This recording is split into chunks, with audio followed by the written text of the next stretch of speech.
In this video, I'm going to share with you the 5 things I wish I knew before moving to Marathon, Florida. Some of these things you may like, or you may not, but either way, they may help in guiding you in your decision. I truly believe that anyone can carve out a happy life here in Marathon, but a little bit of look before you leap may help your transition be that much smoother. Hey everyone, I'm Angela Palma, and I'm living, working, and building a home here in Marathon, Florida. If you are in the market and need some guidance, please feel free to book a call with me using the information in the description below, and I'm happy to help. Now let's get to it.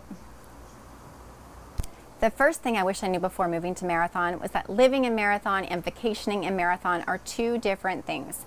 I first viewed Marathon wearing vacation sunglasses. Typically when you're on vacation, you're relaxed, you're having a great time, you're enjoying the amenities, you're in this blissful state of mind, and it's hard to imagine Marathon any other way but a fishing and boater's dream, sunbathing under the palm trees, drinking mojitos kind of place.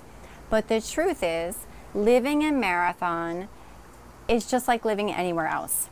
You still need to get up, go to work, take the kids to school, participate in activities and events, participate in your hobbies, go to the grocery store, wait in line, managing your family budget, etc., etc. However, I'd take a bad day in Marathon over a good day anywhere else. The second thing I wish I knew before moving to Marathon is how truly expensive it is to live here. Remember, we are surrounded by water, so there's only one way in and out to the mainland. The cost of materials and goods will be more expensive because of that. Also, bringing in laborers is also more expensive than the mainland. The average sales price in Marathon in 2022 for a residential property is close to $1 million. Once you find a place to live, you also have to eat. You may want to become resourceful and go out and catch your fresh catch of the day, but you'll have to factor in other costs such as boating fuel, unless you plan to fish off of one of the bridges.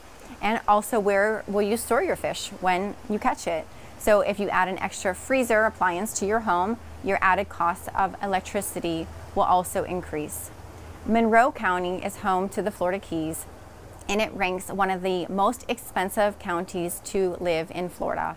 It's also ranking for one of the most wealthiest counties in Florida and ranking for one of the most expensive home insurance rates in Florida. The third thing I wish I knew before moving to Marathon is how truly laid back the lifestyle is. Some may call it island time. People always say when they come to the Keys that things just take longer here in the Keys. You hear people saying that people show up late or they just don't show up at all. And let me tell you, this was very hard for me to accept when I first moved to the Keys. The fact that people would just close their doors on a business day to simply go fishing, that was a very hard concept for me. And starting a business and raising a family, sometimes it's hard to just slow down. But I too am a work in progress, and I also appreciate now the concept of island time. If you decide to move to one of the most expensive counties in Florida while sacrificing other things in your life to be here, you should still take a moment in your day to appreciate why you are here. Otherwise, you may want to reconsider your choice in moving. The fourth thing I wish I knew before moving to Marathon is how small communities bring storytelling. Some people may refer to it as the coconut telegraph.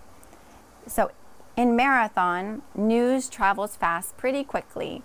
The person that you may not want to see will always happen to show up in the same aisle as you at the store, or mailing the letter at the same time as you at the post office, or walking their dog on a random street at the same time you are. So word of caution, be careful who you say what to, when, and where. Small communities like Marathon are gems, and they have a lot of amazing attributes to them, but they also come with the small talk. The fifth thing I wish I knew before moving to Marathon is that Marathon has only one school system. It is a public school system.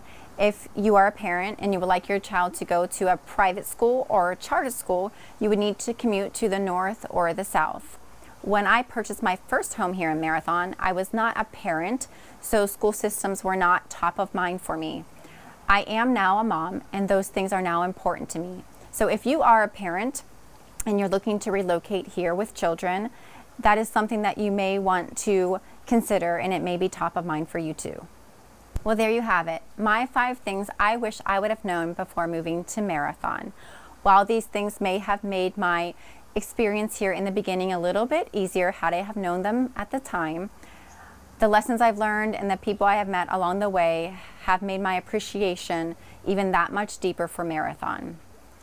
If you are interested in the market or have any questions about Marathon, please feel free to reach out to me using the information in the description below, and I'm happy to help. I hope you gained some value out of this video, and if you did, please be sure to watch my next one here.